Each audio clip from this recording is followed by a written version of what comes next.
हाँ, जय हिंद एवरीवन। आप देखा जाए तो S n equal to n by two in bracket 2a plus n minus 1 into d. ये हो गया sum of n terms of an AP. किसी भी अरिथमेटिक प्रोग्रेशन के एन टर्म का सम यही हो गया फॉर्मूला। तो अब मैं इसको देखिए कैसे लिखता हूँ। अब थोड़ा इसमें हम लोग और चेंज भी कर सकते हैं, कुछ कॉन्सेप्ट भी चेंज कर सकते हैं, ठीक है ना। हाँ, देखिए क्या है कि अब इस एस एन को मैं क्या करता हूँ,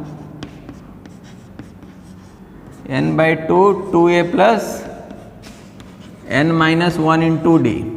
अब देखिए मैं क्या लिखता हूँ, इसको n बाई टू को n बाई टू रहने देते हैं। यहाँ 2a को मैं क्या लिख सकता हूँ, a प्लस a लिख सकता हूँ कि नहीं, लिख सकता हूँ। अब a plus n minus 1 into D को क्या लिख सकता हूँ, a plus n minus 1 into D को क्या लिख सकता हूँ, बताइए। आपको पता है कि a plus n minus 1 into D को हम लोग लिख सकते हैं a प्लस ए एन, क्योंकि a एन का फॉर्मूला है। इसी को हम लोग लिख सकते हैं n by two a plus L भी लिख सकते हैं। क्यों? क्योंकि a प्लस एन माइनस 1 किसके लिए भी यूज होता है, l के लिए भी यूज होता है।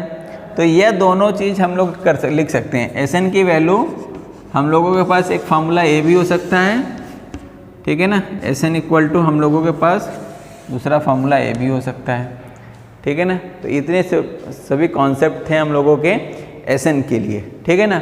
अब इस फार्मूले के हेल्प से हम लोग क्या फाइंड आउट कर सकते हैं कि एन टर्म का सम, किसी भी अरिथमेटिक प्रोग्रेशन के एन टर्म का सम हम लोग आसानी से फाइंड आउट कर सकते हैं। अब हम लोग जो आते हैं वो गॉस के कॉन्सेप्ट पे आते हैं कि गॉस जी ने ऐसा क्या किया कि sum of first n natural numbers को उन्होंने किस तरह से सम करके बता दिया था, ठीक है ना। उनसे उनकी टीचर ने पूछी, ठीक है ना, कि आप फर्स्ट एन नेचुरल नंबर्स को ऐड करो और फर्स्ट 100 नेचुरल नंबर को सम करके बताइए क्या होगा। तो उन्होंने क्या किया, फर्स्ट 100 नेचुरल नंबर का सम उन्होंने किया। उन्होंने कहा कि सम बाय द वे मान लिया उन्होंने यस है, तो 1 2 3, ठीक है ना, 1 2 ऐसे करके उन्होंने किया अप टू 99 और 100, इस तरह से उन्होंने लिखा। और फिर इसी क्रम को चेंज कर दिया उन्होंने, क्या कर दिया, यहाँ पे 100 लिखा और यहाँ पे 99 लिखा और फिर प्लस यहाँ पे 2 लिखा, यहाँ पे 1 लिख दिया।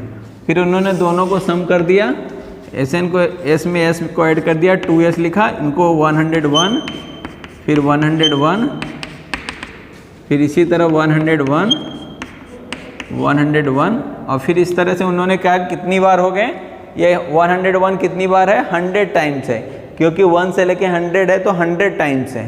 तो 100 टाइम्स है तो इसका मतलब ये क्या हो जाएगा, 2s इक्वल टू 101 इंटू 100, तो हो जाएगा s equal to 101 into 100 by 2। अब 2 से इसको कैंसिल कर दीजिए 50, अब 50 का मल्टीप्लाई इसमें कर दीजिए तो 50 और 50, तो s इक्वल टू 50। तो उन्होंने कहा कि फर्स्ट 100 नेचुरल नंबर का सम जो होता है वह कितना होता है भाई, 5050 होता है, 5050 होता है, ये उनका कहना है, ठीक है ना। तो ये इसी कॉन्सेप्ट को गॉस जी ने दिया था, ठीक है ना। कौन दिया था भाई, गॉस जी ने दिया था। आपसे 1 नंबर का क्वेश्चन ऑप्शनल में पूछा हुआ क्वेश्चन है, ठीक है ना, मतलब मल्टीपल चॉइस क्वेश्चन में पूछा हुआ है कि फर्स्ट 100 नेचुरल नंबर्स का सम जो है वह किसने दिया था, इसकी प्रॉपर्टी, इसकी रूल किसने बताया था। तो आप लोग बता देंगे कि गॉस जी ने दिया था, ठीक है ना, क्लियर। हाँ।